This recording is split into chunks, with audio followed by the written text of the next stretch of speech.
Willow creek village में हमेशा फुसफुसाहट होती रहती थी। घाटी में बसा ये विलेज हमेशा धुंध में डूबा रहता था। ये धुंध ऐसे रहस्यों को छुपाती थी जो सदियों पुराने थे। विलेज वाले धीमे स्वर में बात करते थे।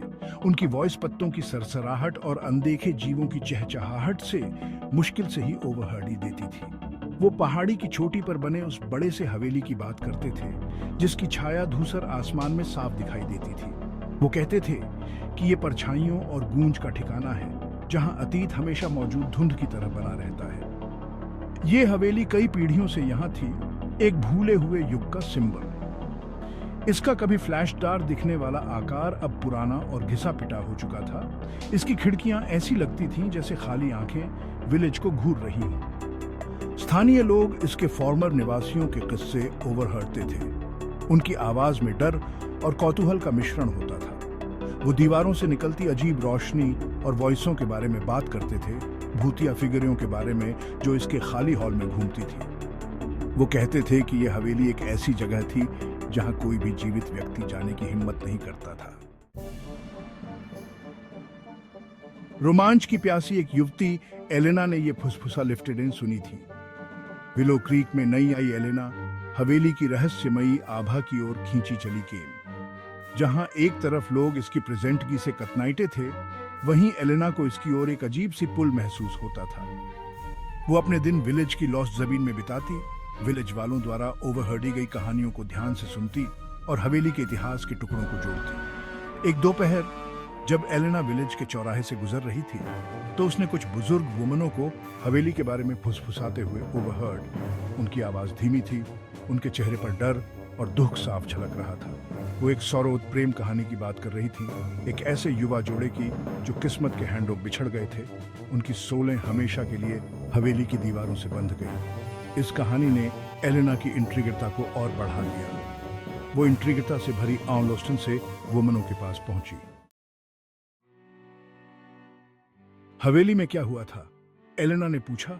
उसकी वॉइस धीमी थी। वुमनों ने एक दूसरे को घबराहट भरी नजरों से देखा। उनके होंठ सिल गए। एक एक करके उन्होंने अपना सिर हिलाया और आगे बोलने से मना कर दिया। एलेना ने हार नहीं मानी। हर झिझक भरे जवाब के साथ उसकी इंट्रिगता और बढ़ती गई। आखिरकार उनमें से एक महिला, जिसके झुर्रियों वाले चेहरे पर उदासी और निराशा के एविडेंट थे, बोली, बच्ची, ये कहानी अनकही ही ठीक है, उसने कहा। उसकी आवाज थोड़ी ट्रेम्बलिंग रही थी।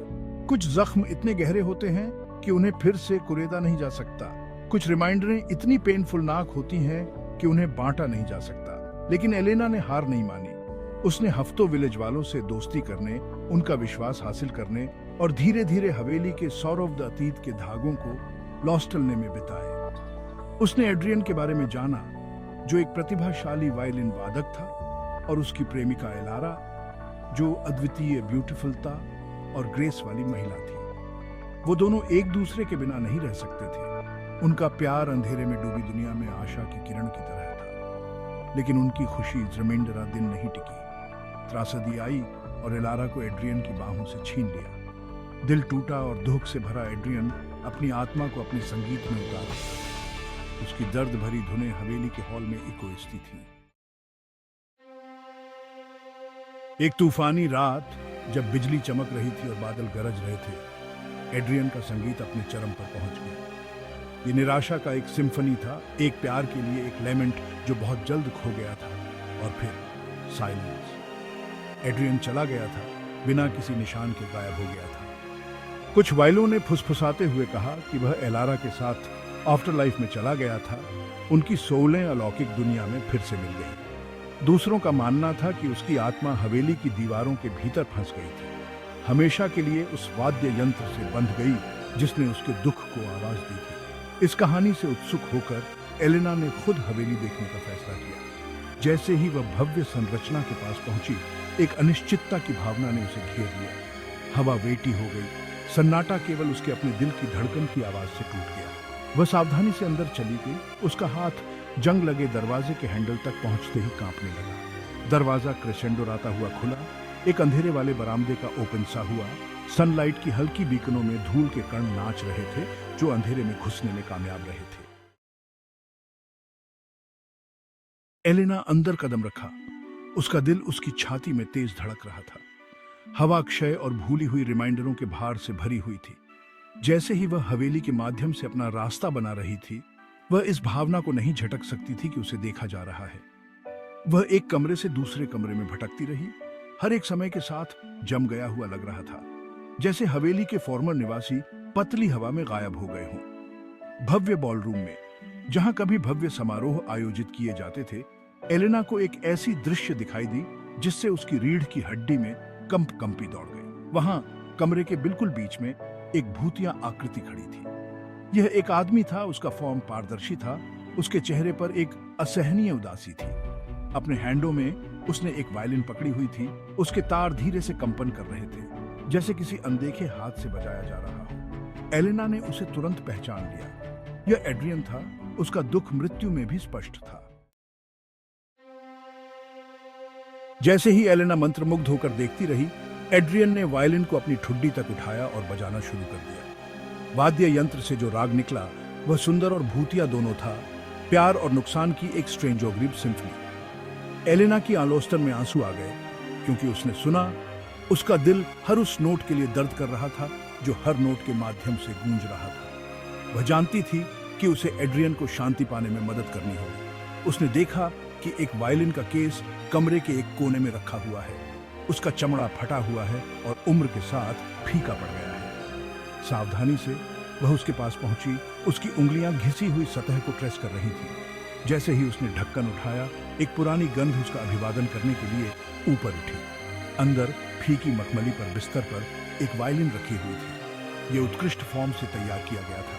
इसकी लकड़ी को एक उच्च चमक के लिए पॉलिश किया गया था। एलेना सहज फॉर्म से जानती थी कि यह एड्रियन का वायलिन है। बिना किसी हिचकिचाहट के एलेना ने वायलिन उठाई और बजाना शुरू कर दिया। नोट्स उसकी उंगलियों से आसानी से निकल गए, जो हवा में अभी भी लटके हुए भूतिया राग के साथ मूल फॉर्म से मिश्रित हो गए। जैसे ही उसने बजाया, उसने अपने दिल और आत्मा को संगीत में डाल दिया।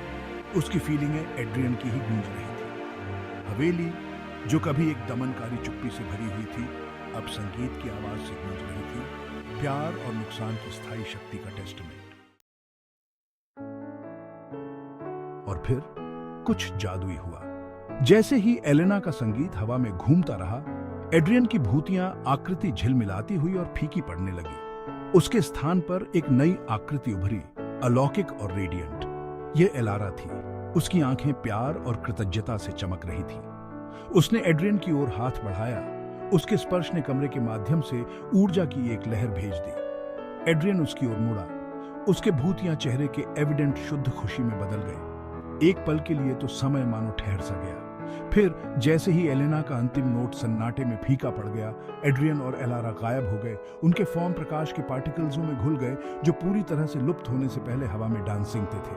हवेली, जो कभी दुख और निराशा की जगह थी, अब शांति और शांति की भावना से भर गई थी। दमनकारी माहौल हट गया था। उसकी जगह शांति की आभा ने ले ली थी, जो हर नुक्कड़ और क्रेन में व्याप्त थी। फुसफुसाहट बंद हो गई, परछाई पीछे हट गई, और कोहरा, जिसने पीढ़ियों से विलेज को ढंक रखा था, आखिरकार छंटने लगा। पहाड़ी पर हवेली बनी रही, एक प्यार के लिए एक मूक वसीयतनामा, जिसने समय और मृत्यु को पार कर लिया था। लेकिन यह अब डर और खौफ की जगह नहीं थी।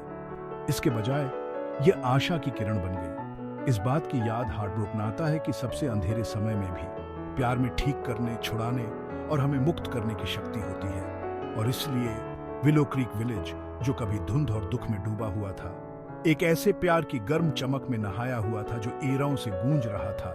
उसका राग हवा पर सवार था, आशा और सेठी की एक कालातीत सिम्फनी।